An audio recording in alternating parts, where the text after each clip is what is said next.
Eu quero, em primeiro lugar, cumprimentar todos os moradores da cidade de Bacabal, do Maranhão, que nesta semana comemora 95 anos de emancipação política, fazendo também coro com o que falou há pouco o senador João Alberto, que é desta importante cidade do Maranhão.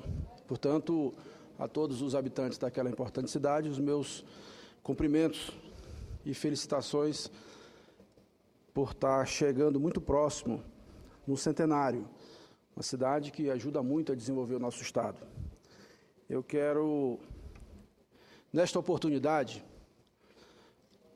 falar um pouco sobre uma realidade que existe hoje em muitos municípios brasileiros e que, infelizmente, está fazendo parte da nossa cultura e que nós não podemos permitir que isso aconteça. A sociedade moderna, senhor presidente, tem se caracterizado, numa ponta, pelo extraordinário desenvolvimento tecnológico, cujos reflexos se fazem sentir, sobretudo, nos altos índices de produtividade na agricultura brasileira, gerando grande fartura na produção de alimentos. Na outra ponta, porém, tem se notabilizado, principalmente nos últimos anos, pela banalização de algumas práticas abomináveis. No caso especial, chama-nos especial atenção o desvio de merenda escolar. As manchetes dos grandes jornais estão repletas de casos de pilhagem de merenda escolar. Há desde o roubo de recursos públicos destinados à compra desses alimentos, ocorridos em parte do longo caminho percorrido pelo dinheiro até chegar ao seu destino final, bem como a apropriação indevida de alimentos in natura para proveito particular. Essa prática, o que é mais grave, está se disseminando pelo país de sul a norte, ou de norte a sul, e se tornando cada vez mais uma coisa corriqueira. É preciso, com urgência, que alguma medida seja tomada para frear a escalada desse triste acontecimento. Se nada for feito, em pouco tempo a população brasileira estará encarando tudo isso com muita naturalidade. Uma coisa comum do dia a dia.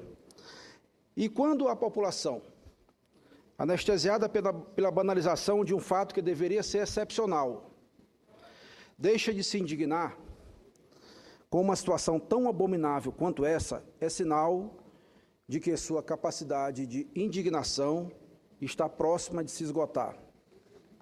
Antes que isso ocorra, é necessário mudar o curso dessa história deplorável. Hoje, da tribuna do Senado, manifesto a minha maior indignação com esse estado de coisas e, certamente, a de todas as pessoas de bem deste país. Pessoas como a repórter Elaine Eringer, o produtor Daniel Mota e o jornalista Domingos Meirelles, do programa Repórter Record, da TV Record, que conheceram o interior do Maranhão, investigando o drama da fome que assola famílias nos municípios de menor IDH do Estado. O programa, pungente, mostrou que a fome em uma região de tantas riquezas naturais é decorrente do fracasso de políticas públicas que não chegam até os mais vulneráveis. Os motivos podem ser os mais distintos, desde o desvio de verba até a ineficiência dos municípios para cadastrar os mais pobres, que vivem isolados nos povoados, sem luz, sem comida, sem esperança. O quadro é tão grave que crianças são coagidas a prestar favores sexuais em troca de biscoito e de outros alimentos. O programa percorreu o que eles chamaram de Estrada da Fome, atravessando os municípios de Fernando Falcão, Belágua, Marajá do Sena e Centro do Guilherme, todos no Maranhão. Esses 4 municípios estão entre os 5 com pior renda do país, senhor presidente, segundo o IBGE. Eles compõem um quadro vergonhoso que coloca 32 municípios do Maranhão entre os 50 com o pior IDH do Brasil. Segundo a PNAD, Pesquisa Nacional por Amostragem de Domicílio, de 2013, sobre segurança alimentar, que abrangeu 65 milhões de brasileiros de domicílios do país, o Maranhão foi o estado que registrou a menor prevalência de segurança alimentar, seguido do Piauí. O que aqui é chamado, neste momento, e pelos técnicos, de segurança alimentar, no nosso Nordeste, senhor presidente, nós chamamos de fome há muito tempo. O quadro se agrava quando prefeituras, como a de Belágua, no Maranhão, não oferecem a merenda escolar regularmente para seus alunos. No município, professores, zeladores, vigias, diretores de escola, dirigentes de comunidade, vereadores entraram na justiça requerendo abertura de procedimento investigatório para apurar desvios de recursos de merenda escolar. Infelizmente, não houve alimentação escolar regular nos dias de aula, durante um ano inteiro. Esse quadro, que não é exclusivo de Belágua, no Maranhão, nos leva a propor medidas e sanções para combater o problema.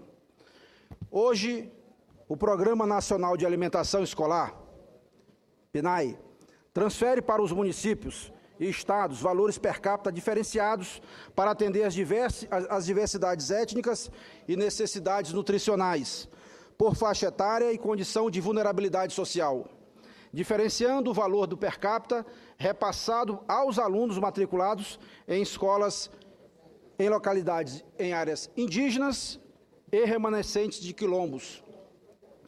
No entanto, não há um repasse diferenciado para os municípios com IDH mais baixo ou de extrema pobreza. Considerado um direito de terceira geração, também denominado de direito de solidariedade, o direito à alimentação tem origem pioneiramente em declarações internacionais e supranacionais surgidas no pós-guerra. Assegurar aos alunos carentes o direito a uma alimentação mínima necessária, ainda que no ambiente escolar, é uma condição para se ingressar na modernidade dos países socialmente desenvolvidos.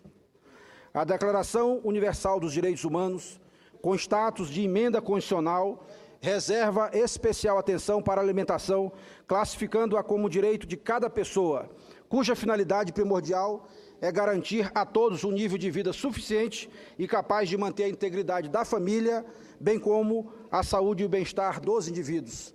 A Constituição de 88 consagrou o capítulo sobre os direitos sociais, que a alimentação constitui, juntamente com a educação, um direito social. Por seu turno, o capítulo que trata da educação, a nossa Carta Magna consigna que é dever do poder público prover a alimentação do estudante do ensino básico como condição de efetivar o cumprimento da obrigação relativa à educação. A Lei 11.947, de 2009, positivou que a alimentação escolar é um direito garantido aos alunos que necessitam de atenção específica e àqueles que se encontram em situação de vulnerabilidade social. A Resolução número 26, de 17 de junho de 2013, do Fundo Nacional de Educação, estabelece entre suas diretrizes o direito à alimentação escolar, visando garantir a segurança alimentar e nutricional dos alunos, com acesso de forma igualitária, respeitando as diferenças biológicas entre idades e condições de saúde dos alunos que necessitem de especial atenção e aqueles que se encontrem em vulnerabilidade social, artigo 2º, inciso 6 daquela lei, da Resolução 26. Também diz que os cardápios deverão ser planejados para atender, em média, 20% das necessidades nutricionais diárias, quando ofertada uma refeição para os alunos matriculados na educação básica em um turno. Esse índice sobe para 30% no mínimo, senhor presidente, das necessidades nutricionais diárias por refeição ofertada para os alunos matriculados nas escolas localizadas em comunidades indígenas e em áreas remanescentes de quilombos, exceto creche, é o que está no texto da resolução.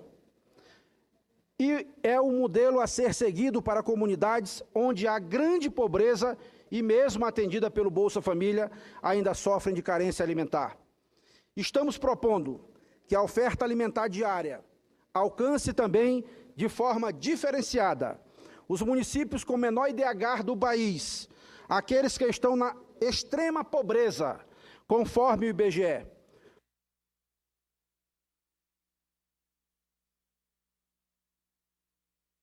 senhor presidente, a merenda escolar é a única refeição do dia. Não é justo que, nesses casos, ela seja vista apenas como um lanche, uma merenda. Ela é uma garantia mínima nutricional de milhares de crianças. Precisa ser tratada de forma especial, como uma questão de segurança alimentar e de calamidade pública.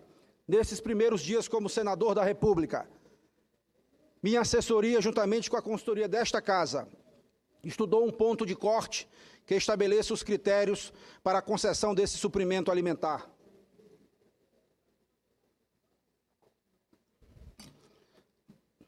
Paralelamente a isso, estamos sugerindo a caracterização de crime hediondo para todo desvio de verbas que alcance programas sociais como Bolsa Família e merenda escolar. Punição severa para aqueles que corrompem o futuro do país. Segundo a doutrina, vou caminhando para o fim, senhor presidente. Segundo a doutrina, crime hediondo é aquele considerado de extrema gravidade. Em razão disso, deve receber tratamento diferenciado e mais rigoroso do que as demais infrações penais. Então, quando se desvia merenda escolar, seja lá de que forma for, quem está sendo lesado não é aquele aluno que deixa de fazer uma terceira ou quarta refeição do dia. A criança prejudicada é aquela que sequer tem condição de fazer uma única refeição ao dia. Sou de uma geração que aprendeu em casa e na escola que negar pão aos necessitados é pecado. Havia um respeito quase que religioso com o alimento. Lembro-me que quando o pão caía no chão, aprendi a pegá-lo, a beijá-lo e, em seguida, colocá-lo sobre a mesa. Era uma relação sagrada com o alimento do dia a dia. Então,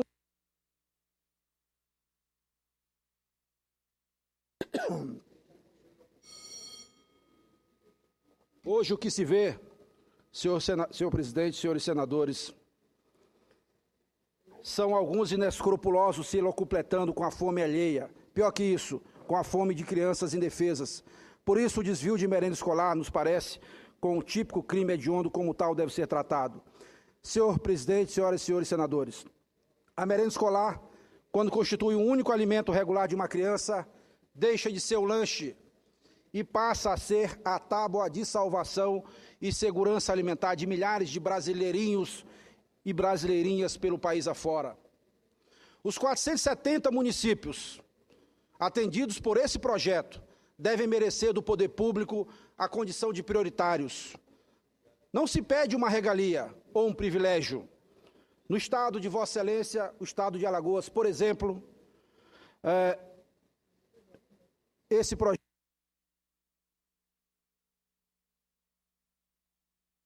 com o estado do Maranhão é um estado dos mais carentes, serão incluídos 28 municípios que passarão a ter para aqueles alunos a alimentação dobrada. No estado do Maranhão, para se ter uma noção do dramático quadro social daquele estado, serão 107 estados. Para mim era muito mais gratificante que não tivesse nenhum município beneficiado, como disse hoje ao senador, colega Blairo Maggi. Foi governador de Mato Grosso e nessa relação dos 407 não tem nenhum, 470 não tem nenhum do estado do Mato Grosso, fruto do seu trabalho como governador daquele estado. De forma que eu quero concluir pedindo não apenas o reconhecimento de uma situação que todos já conhecem, mas o que se pede apenas é o reconhecimento de uma situação de brasileirinhos e brasileirinhas que estão espalhados em todos os cantos do país, sobretudo da região norte e nordeste. Muito obrigado.